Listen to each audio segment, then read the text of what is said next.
বন্ধুরা, সবাই কেমন আছো? আশা করি সবাই খুব ভালো আছো। আজ তোমাদের সাথে একটা জিনিস শেয়ার করতে এলাম। দেখে বলবে, ভিডিওটা দেখো আর বলবে কেন, মানে কিসের জন্য আমি এইসব জিনিসগুলো রান্না করেছি। ঠিক আছে, চলো ভিডিওটা শেষ পর্যন্ত দেখতে থাকো। আর সবাই ভিডিও দেখে লাইক কমেন্ট শেয়ার অবশ্যই করবে বন্ধুরা। তাই আজকে তোমাদের দুপুরে কি রান্না করেছি আমি, এ দেখো, ভাত করেছি, এদিকে 5 রকমের ভাজা করেছি, আলু ভাজা, পটল ভাজা, শাক ভাজা, করলা ভাজা, বাটা মাছের চপ, এখানে আছে ডাল, আমের চাটনি, পায়েস, আর এদিকে আছে শসা, পেঁয়াজ আর লেবু। আরও একটা জিনিস আছে তোমাদের সাথে দেখাবো, সেটা চলো, সেটা এখানে এখনো ফুটছে। দেখো, লাল লাল ঝাল ঝাল মুরগির ঝোল কষা, ঝাল লাল সরি কষা। কেমন হয়েছে একটু বলবে, ঠিক আছে? আহা হা, এরকম গরম গরম মুরগির ঝোল সাথে ভাত, জাস্ট জমে যায় দুপুরটা। তো ভাতের থালাটা এবার সাজিয়ে নেওয়া যাক। প্রথমে দিলাম নোটে শাক ভাজা, তারপরে বাটা মাছের চপ,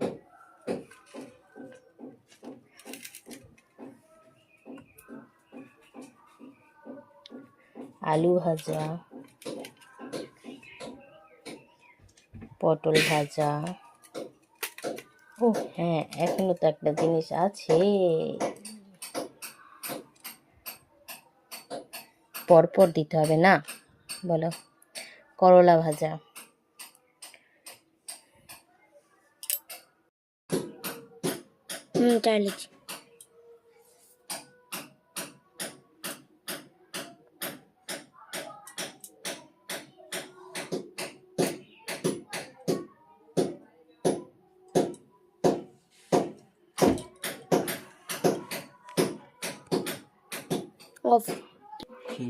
দেখো কেমন সাজানো হয়েছে আর কিসের জন্য এত কিছু আয়োজন, সবটাই তোমরা দেখতে পাচ্ছ। এই হচ্ছে আমার বড় ছেলে, যার আজকে জন্মদিন। খেয়ে নেওয়া এবার, একটা একটা করে সব আস্তে আস্তে খেয়ে নেই। শাক ভাজাটা, করলা ভাজাটা আগে খা।